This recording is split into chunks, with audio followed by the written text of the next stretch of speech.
코로나19 중앙재난안전대책본부 1차장 보건복지부 장관 박능우입니다.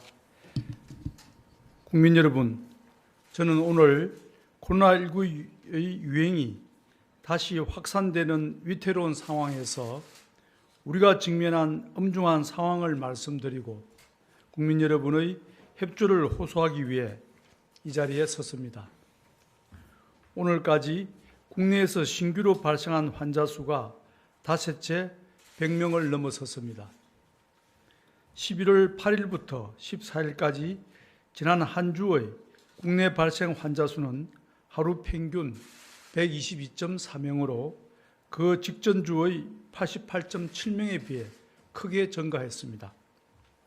지난 9월 추석 연휴 기간 이후 환자 발생이 조금씩 증가하기 시작해 10월 중순부터는 그 추세가 더욱 뚜렷해지고 있습니다.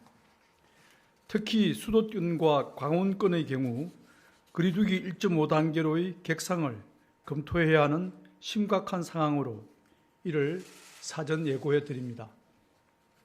수도권의 경우 11월 8일부터 11월 14일까지 최근 한 주간 하루 평균 환자 수가 83.4명으로 1.5단계 객상 기준인 100명의 80%를 초과하였습니다. 강원권의 경우 최근 한 주간 하루 평균 환자 수가 11.1명으로 이미 1.5단계 객상 기준인 10명에 도달하였습니다. 다만 현재의 집단 감염이 영서 지역에 집중된 점을 고려하여 강원권 전체의 단계 상향은 신중히 검토하고자 합니다.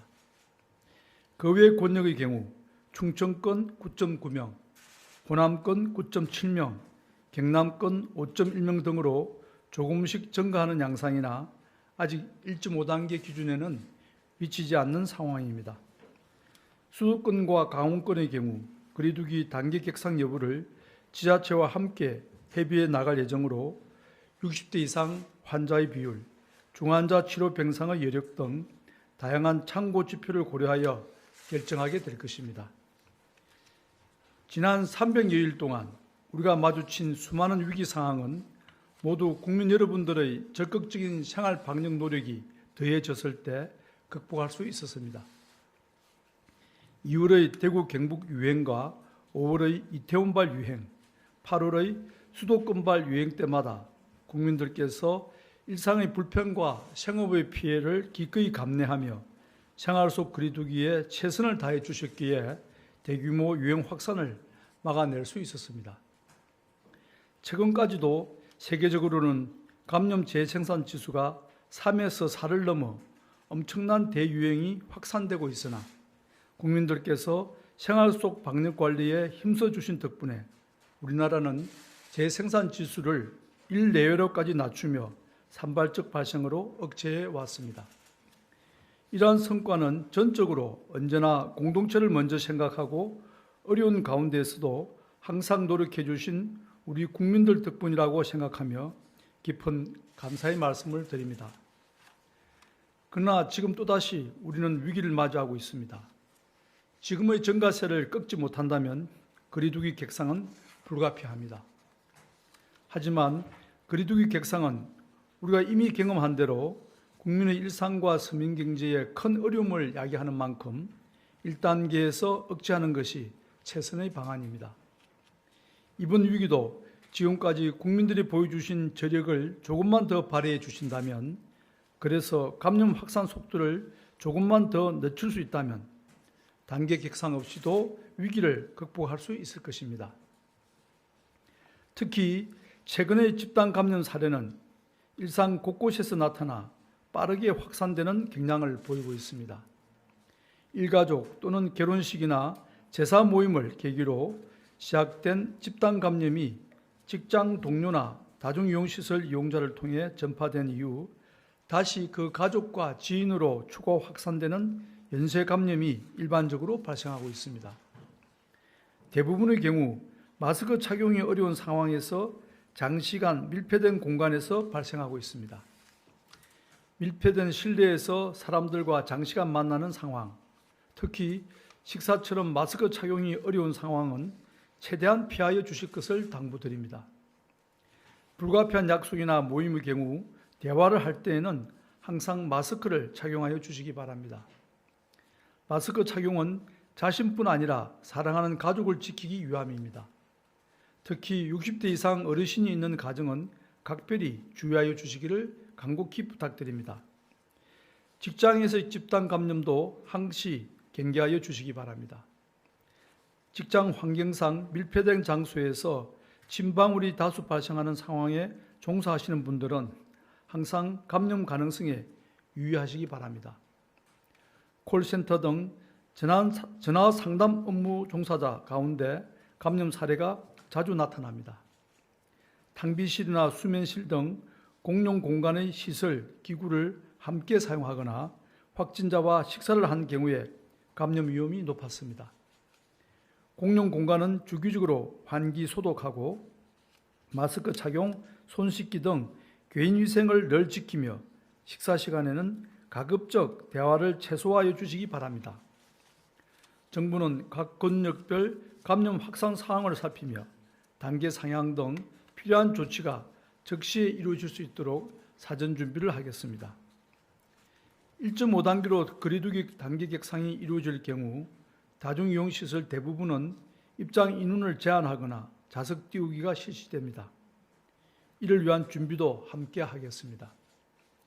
현재 위중증 환자는 56명이고 즉시 가용한 중환자 병상이 131개입니다. 감염병 전담병원과 생활치료센터도 가동률이 20%로 아직까지 의료체계 여력은 충분하며 적절한 치료를 제공하고 있습니다. 이에 더해 권역별 치료병상, 생활치료센터 등의 동원체계를 준비하고 중환자실도 추가 확충하는 노력을 계속하겠습니다. 또한 1단계 수준에서의 억제를 위해 강화된 방역 대책을 계속 추진해 나가겠습니다. 요양병원 등 감염 취약시설의 관리를 강화하고 방역의 기본인 마스크 착용이 생활 방역 문화로서 현장에 잘 정착하도록 계속 계도하고 홍보하겠습니다. 겨울철 코로나19와 계절 독감의 동시 유행에 대한 대비도 강화할 것입니다. 의료기관의 진료 수칙을 마련하였고 계절 독감이 의심되는 경우 검사가 어렵다면 선제적으로 항바이러스제를 처방할 수 있게 됩니다. 특히 소아, 고령자, 면역 저하자는 11월 19일부터 항바이러스제 처방에 대해 건강보험을 적용합니다. 항바이러스제 복용으로 증상이 호전되지 않으면 선별진료소에서 검사받도록 안내할 것입니다. 병원 내에서 거리두기와 마스크 착용을 꼭 준수할 수 있도록 하고 대면 진료 시 비말이 발생하는 검사나 시술을 자제하며 최대한 환자가 마스크를 착용한 상태로 진찰하도록 할 것입니다. 호흡기 감염이 의심되는 환자분들에게는 병원 방문 전 꼭 먼저 전화로 증상을 알리고 사전 예약하시기를 당부드립니다.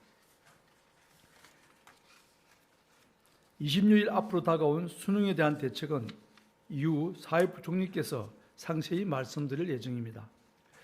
우리 학생들이 오랫동안 준비해온 수능이 코로나19 재확산으로 인해 차질이 발생하지 않도록 방역에 힘을 모아 주실 것을 간곡히 부탁드립니다.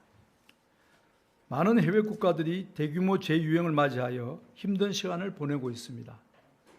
특히 이번 재유행은 첫 번째 유행보다 그 규모와 속도가 더욱 크고 빠른 상황입니다. 우리도 지금 자칫 긴장을 늦춘다면 언제든 혹독한 겨울이 찾아올 수 있습니다. 지금 다시 방역망의 통제력을 회복하지 못한다면 국민들의 일상생활과 생업에 큰 영향을 끼치는 결정을 내릴 수밖에 없습니다. 코로나19 치료제와 백신이 나오기 전까지 지금의 위기를 막을 수 있는 유일한 답은 생활 방역의 실천입니다.